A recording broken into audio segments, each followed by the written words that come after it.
या ठिकाणी प्रशासनाच्या वतीनं या ठिकाणी सत्कार होत आहे आणि त्याचबरोबर ऑफिशियली स्टाफ यांच्या वतीने या ठिकाणी त्यांचा सत्कार सोहळा संपन्न होत आहे.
यानंतर खाली तिकीट कॅटचे अड्डे साहेब आढळराव साहेब आणि धुमाळ साहेब प्रत्येकाचा या ठिकाणी सत्कार होतोय, परंतु हांडे आणि आढळ या ठिकाणी उपस्थित नाही आहेत. आम्ही धुमाळ साहेबांना विनंती करतो की आपण सत्कार स्वीकारावा. प्रशासनाच्या वतीनं गायकवाड साहेब या ठिकाणी तांबोळी तिकीट कॅटचे एटीसी तांबोळी साहेब यांना मी विनंती करतो साहेबांचा सत्कार करा.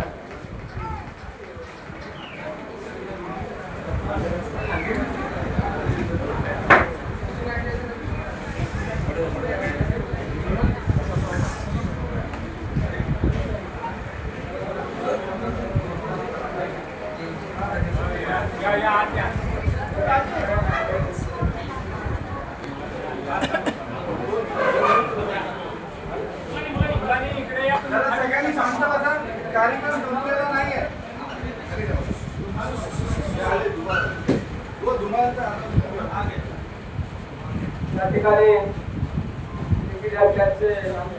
धुमाळ साहेब या ठिकाणी उपस्थित आहेत आणि ते सेवानिवृत्त होत आहेत.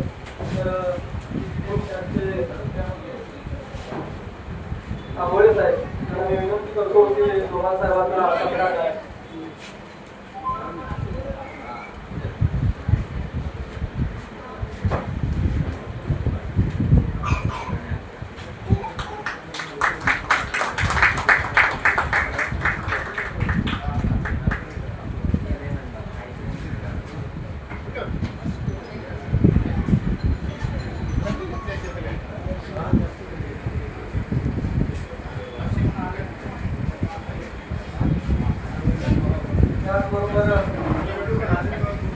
ट्रॅफिक मध्ये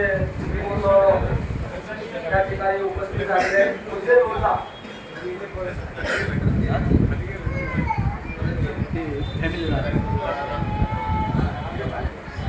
ते खाली असेल ना म्हणून बरोबर नाही. शांत बसून घ्या, सर्वांनी खाली बसून घ्या. या ठिकाणी आपल्याला आपले सहकारी या ठिकाणी सेवानिवृत्त होत आहे. तर तुम्हाला या ठिकाणी आपलं बरोबर व्यक्त करायचं असेल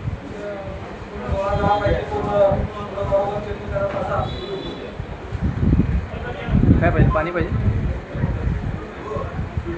या ठिकाणी.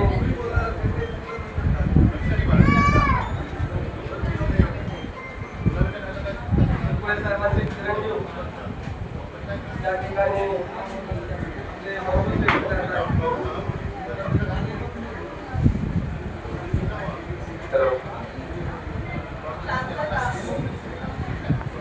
नमस्कार.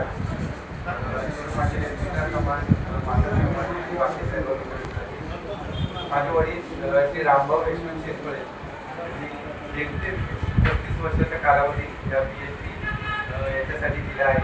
त्यांनी इथे पूर्ण वयाचे 35 वर्ष काम केले. त्याच्यातून आम्हाला लहानाचे मोठे केले, आमचे शिक्षण पूर्ण केले आणि आम्हाला कॅपेबल बनवलं या सर्व गोष्टी या जगाचं सामर्थ्य करण्यासाठी. मी त्यांचा खूप ऋणी आहे. त्यांनी या PhDची सेवा करून आमचं लहानपणापासून सर्व हे केलं. Thank you so much. धन्यवाद.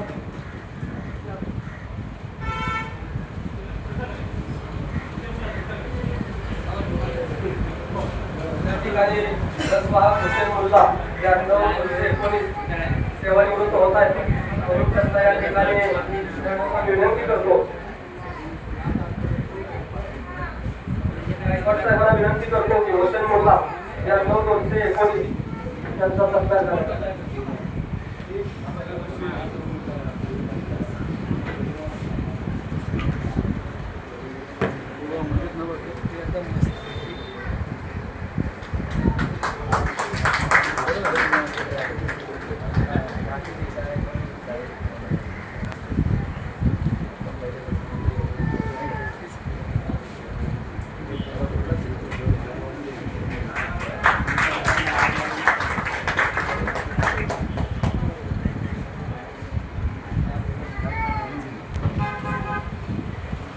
तर श्रीमंत भोगवडे आहेत का?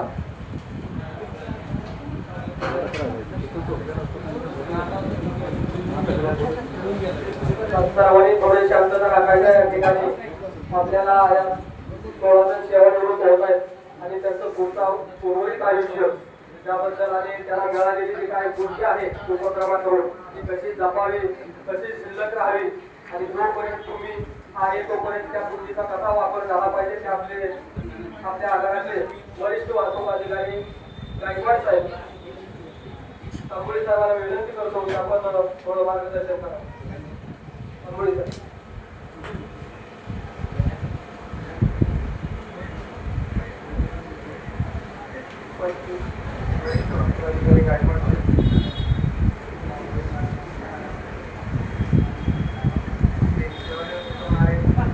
सर्व कामगार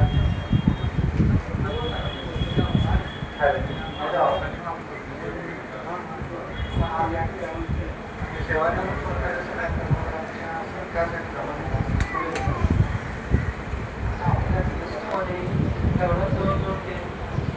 झालेली आहे सगळ्यांच्या काम करून आपल्या आरोग्यदायी आर्थिक परिस्थिती व्यवस्थित जावं, त्यांच्या कुटुंबियांकडून त्यांना जसं आतापर्यंत थोडी शुभेच्छा.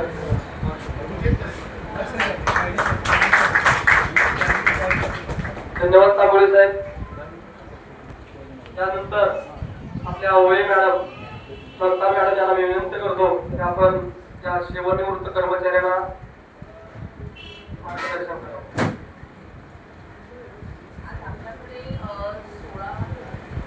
रिटायर होत आहे, सेवानिवृत्त होत आहे. माझी थोडी एवढीच विनंती आहे त्यांच्याकडनं की त्यांच्या ज्या कुटुंबियांनी त्यांना आतापर्यंत सहयोग केलेला आहे, म्हणजे त्यांच्या पत्नी ते रोज त्यांना सकाळी उठून डबा देणं, त्यांच्यासाठी भरपूर काय काय करणं, वेळेवर त्यांना कामावर जाण्यासाठी जी प्रोत्साहित करणारी बायकोच असते, त्या बायकोला त्यांनी आता भरपूर वेळ द्यावा. त्यांच्यासाठी वेळ काढून त्यांना कुठेतरी बाहेर फिरायला घेऊन जाणं आणि त्यांचं जे पैसे पुंजी मिळणार आहे, म्हणजे आपल्याला PFच मिळणार आहे, तुम्हाला सगळ्यांना माहिती आहे, कारण ग्रॅज्युएटी वगैरे मिळायला खूप वेळ लागणार आहे. जे पुंजी तुम्हाला ज्या मिळणार आहे ते कुठे इन्व्हेस्ट करा, कारण आता हा एकच पगार तुम्हाला पुढच्या महिन्यात मिळणार, नंतर पगार आपल्याला मिळणार नाही. ही पुंजी जिकडे इन्व्हेस्ट करा तिकडे तुम्हाला तेवढे पगाराचे थोडे पैसे मिळू शकतील, एवढंच सांगते. आणि फक्त सेव्हिंग्स करा, इन्व्हेस्ट करा आता ते पैसे, आणि दर महिन्याला तुम्हाला जो पगार तुम्ही आता घेताय तेवढा पगार तुम्हाला दर महिन्याला मिळेल, त्या ठिकाणी इन्व्हेस्ट करा. कोणालाही पैसे देण्याच्या मार्गात नका लागू, कारण उद्या आपल्याकडे काही नसणार. ती जी आता कमवलेली पुंजी आहे तीच आपल्यासाठी आहे, हेच लक्षात ठेवा.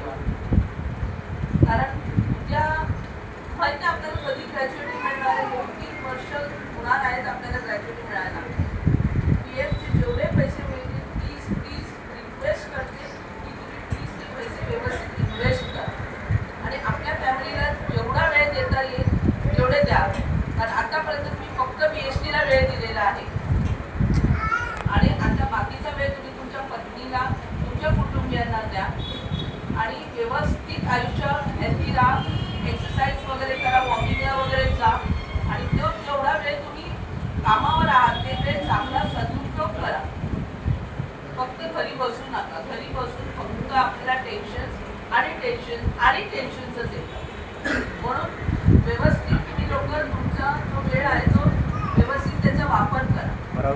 एवढे शब्द बोलून धन्यवाद मॅडम, खूप मोलाचं मार्गदर्शन.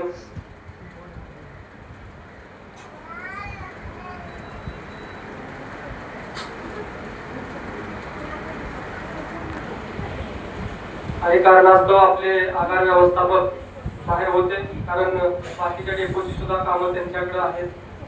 तरी सुद्धा आपल्या डेपोचे कर्मचारी सेवानिवृत्त होत आहेत, म्हणून ते धावपळ करून या ठिकाणी पोहोचण्याचा प्रयत्न करत आहेत आणि पोहोचणार आहेत. तोपर्यंत मी आपले वाहतूक अधिकारी गायकवाड साहेब यांचं मोलाचं मार्गदर्शन ठरणार आहे. तर आपण सर्वांनी शांतपणे आपण त्यांचे मनोगत ऐकण्या अगोदर या ठिकाणी लक्ष्मण कुंभवडे त्यांचा सत्कार साहेबांच्या हस्ते घेऊया. दुधाने साहेबांच्या हस्ते करू. तर मी गायकवाड साहेबांना विनंती करतो की आपण मार्गदर्शन करावं. गायकवाड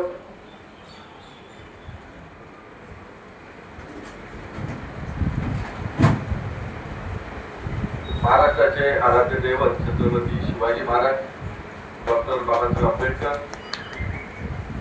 महात्मा फुले, आरक्षणाचे जनक छत्रपती शाहू महाराज, माता रमाईबाई आणि जिजाऊ या दोन महापुरुषांच्या आचारास विचारास अभिवादन करतो. या ठिकाणी देशप्रेमातर्फे आज 16-17 जण आमचे 16 अतिशय उत्तरू आणि चांगले कर्मचारी या ठिकाणी रिटायर होत आहेत. तर आता मी या सगळ्यांबद्दल बोलणार नाही, कारण की मोठा कार्यक्रम आहे. या ठिकाणी जो आपण हा कार्यक्रम करतोय छोटी खाणी, तो फक्त या ठिकाणी प्रशासनाच्या वतीनं केला जातोय आणि मेन जो महत्वाचा कार्यक्रम आहे तो आपण बाहेर मोठ्या प्रमाणात त्या ठिकाणी करणार आहोत. आता या ठिकाणी प्रत्येकाबद्दल बोलायचं झालं तर मी सर्वांबद्दल बरंच काही बोलू शकतो, सर्वांबद्दल. कारण की मी या डेपोला जवळजवळ 14 पासून आहे, 15 पासून आहे आणि 15 पासून अजून मी बाहेर जातोय, परत येतोय, बाहेर जातोय, परत येतोय, काय कळत नाही. कारण की शिवाजीनगरच्या लोकांचं माझ्यावर जेवढं प्रेम असतं त्यामुळे फिरून मी पुन्हा इथंच येतोय. आता इंजिनियर आहे. मी सध्या आमचा जो प्रशासकीय कार्यालय आहे त्यामध्ये जो लोकेशन आहेत त्यांच्याबद्दल मी या ठिकाणी थोडंसं सविस्तर बोलतो. रामभाऊ शिरकोळे बस वाहक चालक म्हणून या ठिकाणी सेवा प्रवेश केला त्यांनी आणि सेवा प्रवेश करत असताना बस आणि निंबाळकर 92-661 उपक्रमामध्ये बस चालक आणि बस वाहक या पदावरती काम करणं फार सोपी गोष्ट नाही. अतिशय धकाधकीचं जीवन आहे. म्हणजे बस वाहक आणि बस चालक काम करणं. मी आता शिवाजीनगर मध्ये येत असताना परिस्थिती कशी आहे ती पाहतच असतात. वेगळं काही सांगण्याची गरज नाही. रस्त्याच्या दोन्ही बाजूला ट्रॅफिक, प्रचंड वाहन, आडवे वेडेवाकडे चालणारे बायकर्स, या सगळ्यांचा सांभाळून आपली बस गाडी चालवणं अतिशय जिगरीचं आणि या अतिशय जिगरीचं काम या आमच्या मंडळीनं अतिशय चिकाटीनं, जिद्दीनं आणि विना अपघात सेवा या ठिकाणी त्यांनी पार पाडलेली आहे. कालांतरानं रामभाऊ आणि निंबाळकर हे आजारपणामुळे म्हणजे असाध्य व्याधीमुळे त्यांना काही दिवस उपक्रमातून बाहेर राहावं लागलं. परंतु एवढं असताना पण ते पुन्हा आले लाईट ड्युटीमध्ये आणि लाईट ड्युटीमध्ये येत असताना त्यांनी उपक्रमाची तिथं ऑफिसमध्ये पण त्यांच्या कामाची त्यांनी छाप आहे. रामभाऊ त्यांचे एवढे हुशार होते, त्यांनी 5 ड्युटी जे संगणकावरती करायची असते ती त्यांनी व्यवस्थितपणे पार केली. आणि निंबाळकर काय बोलायचं, सतत हातचुकी माणूस आणि आमचा आवडतं खरोखर निंबाळकर आमच्या आवडते. आणि ढगले साहेबांपासून ते फार आवडते होते आणि निंबाळकरांना पण कामात ते नियमित कामावर यायचे.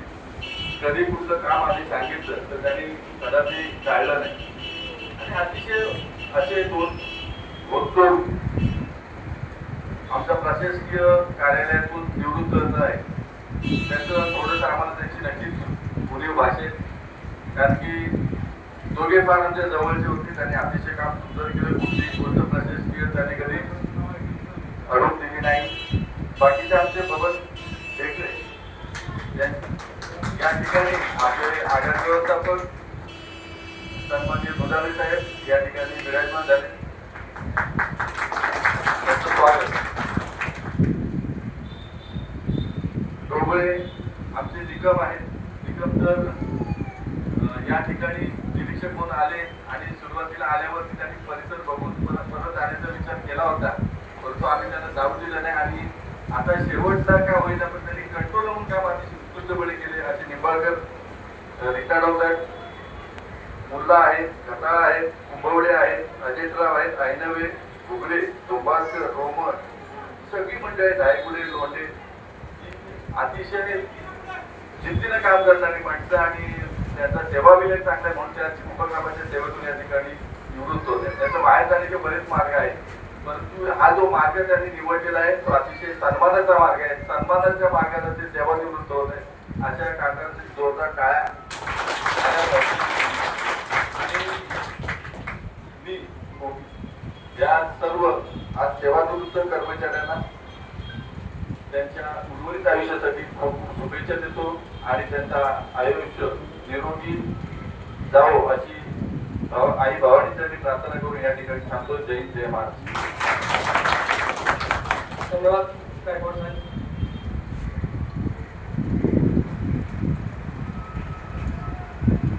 या ठिकाणी त्यांची आपण आतुरतेने वाट पाहत होतो.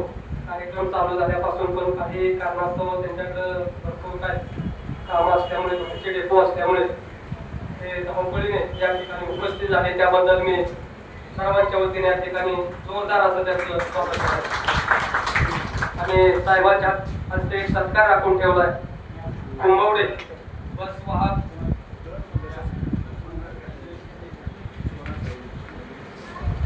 (9146) त्यांचा सत्कार 47 त्यांचा सत्कार हे आपल्या आगाराचे आगार व्यवस्थापक मुदाले साहेबांना विनंती करतो की त्यांचा सत्कार करावा.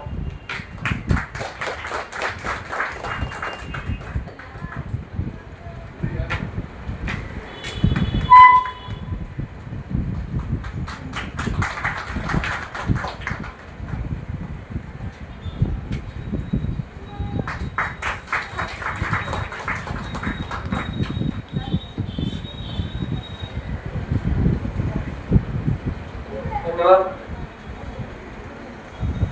यानंतर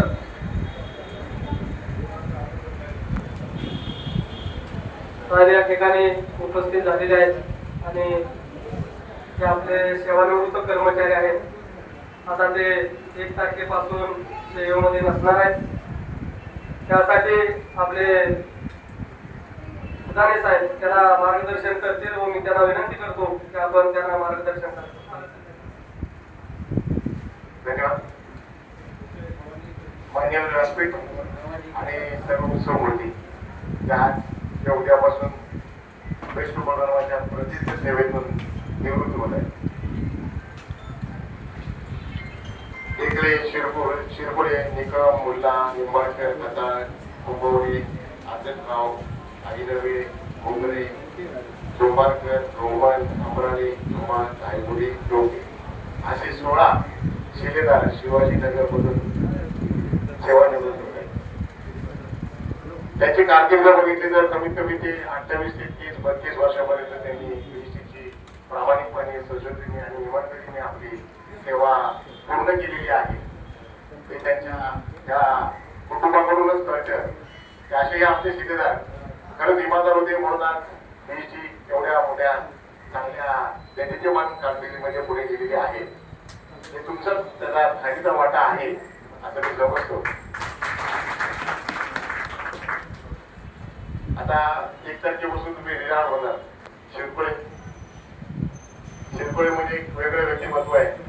बीएसटीत काम करतात, ड्रायव्हर क्लर्कचं, पण आता ते पीओच्या पोस्टला गेले आणि पीओचं क्लर्कचं काम करतायत.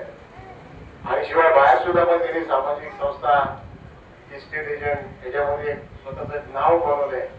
म्हणजे बीएसटीचा कामगार बीएसटीचं नोकरी करत असताना फक्त बीएसटीची नोकरी न करता सुद्धा बाहेर सामाजिक कार्य करून किंवा दुसरं कुठलाही एखादा उत्पन्नाचं साधन बघून त्यातून आपली आर्थिक स्थिती कशी बदलू शकतो, कशी मजबूत करू शकतो, हे उत्तम उदाहरण म्हणजे शिरपुरे.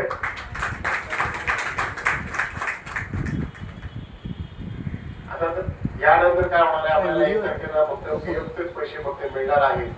युट्यूबवर अपलोड करणार. नंतरचे जे पैसे ग्रॅज्युटी किंवा इनकॅशमेंट आणि कुठले तरी एरियाचे बाकी राहिलेले त्यासाठी जरा बीएसटी उपक्रमाकडे पैसे नसल्यामुळे त्यासाठी आपल्याला थोडंसं झगडावं लागणार आहे. आता जी काही तुम्हाला पीएमची पुंजी मिळणार आहे ती तुम्ही योग्य रीतीने त्याचा वापर करा, त्याचा फंड व्यवस्थित चांगल्या ठिकाणी गुंतवा. कसं असतं, जेव्हा पैसे मिळतात तेव्हा बरेचसे नातेवाईक वगैरे आपल्या पाठीमागे लागतात आणि आपण त्याचा वाटण्याचा प्रयत्न करतो की हा माझा भाऊ आहे, हा माझा भाऊ आहे. पण जेव्हा खरंच वाटल्यानंतर अशी बरीचशी उदाहरणं आपल्या लक्षात आली आहेत की त्याच्यानंतर आपल्याला त्याचा त्रासच होतो. तर शक्यतो हा जो पैसा तुमच्या कमाईचा आहे, तुमच्या कष्टाचा, तुमच्या गावाचा आहे, तो शक्यतो तुम्ही तुमच्यासाठीच वापरायचा प्रयत्न करा आणि त्याचं योग्य नियोजन करा. कारण पुढे 2-3 वर्ष तरी तुम्हाला ग्रॅज्युएटी मिळणार नाही. मिळणार पण त्याला फार वेळ लागेल, विलंब लागेल. ही पुंजी आपल्याला कशी मिळेल आणि शिवाय आपल्याला पीएम जो मिळणार आहे तो अंदाजे 4,500 रुपये महिना मिळणार आहे. त्यात आपल्याला कसं घर मागेल किंवा त्यातून आपल्याला आपलं घर संसार कसा चालवायचा आहे हे व्यवस्थित तुम्ही त्याप्रमाणे नियोजित करा. हैदराबाद त्यांनी आयुष्याची बरीचशी वर्ष म्हणजे 70% आयुष्य त्यांनी बीएसटीच्या मदतीने काढले. 30% फक्त ते कुटुंबात असतील. आता ते 100% तुमच्या बरोबर असणार आहेत. तेव्हा आमच्या ह्या सर्व कामगारांना तुम्ही सगळ्या भगिनी ताई ह्या सगळ्यांना माझी विनंती की त्यांना समजून घ्या. त्यांच्या अजून काही चुका होत असतील तर त्या बदलत पाडा आणि त्यांना एक चांगलं आयुष्य त्यांना जगू द्या. आणि त्यांना जी मदत केली त्यांच्या सहचारांनी त्यांना धावण्यात त्यांना कामावरती पाठवले त्या सगळ्यांना पुन्हा एकदा आम्ही टाळ्याच्या गजरात त्यांचं आम्ही अभिनंदन करतो की तुम्ही त्यांच्या पाठीशी उभे होता, त्यांचं आरोग्य सांभाळलं, त्यांचं जेवण चांगलं दिलं, म्हणून आज ते कामावरती आले आणि आज बीएसटी आज चांगल्या कामावर उभं राहते. ह्या गोष्टी तेव्हा सर्वांना मी पुन्हा एकदा सेवानिवृत्तीच्या शुभेच्छा देतो आणि उर्वरित आयुष्य सुखाचं, समाधानाचं आणि चांगल्या आरोग्याचं आणि त्यांच्या काही इच्छा ज्या राहिल्या, आकांक्षा ज्या राहिल्या त्या पूर्ण व्हाव्यात असं मी ईश्वरासाठी प्रार्थना करतो आणि मी तिथून शब्द संपवतो. जय हिंद, जय भारत. धन्यवाद साहेब. एक सूचना आहे, आता इथून उठल्यानंतर आपल्याला उपाहारगृहामध्ये जाऊन महापुरुषांना हार प्रदान करून त्यानंतर आपण गॅरेजमध्ये सगळी व्यवस्था केलेली आहे. सर्वांनी तिकडे जायचं आहे. जेवण वगैरे त्या ठिकाणी उपलब्ध आहे. जेवण करून लगेच कार्यक्रमाला सुरुवात होईल याची सर्वांनी नोंद घ्या. वेळ लावू नका. हा क्षण परत नाही. आपल्याला चांगल्या प्रकारे तिकडे कार्यक्रम करायचा आहे आणि तो कार्यक्रम करण्यासाठी सर्वांचं सहकार्य पाहिजे. त्यासाठी आपण सर्वांनी लवकरात लवकर जेवण करून त्या ठिकाणी बसून घ्यायचं आहे. धन्यवाद.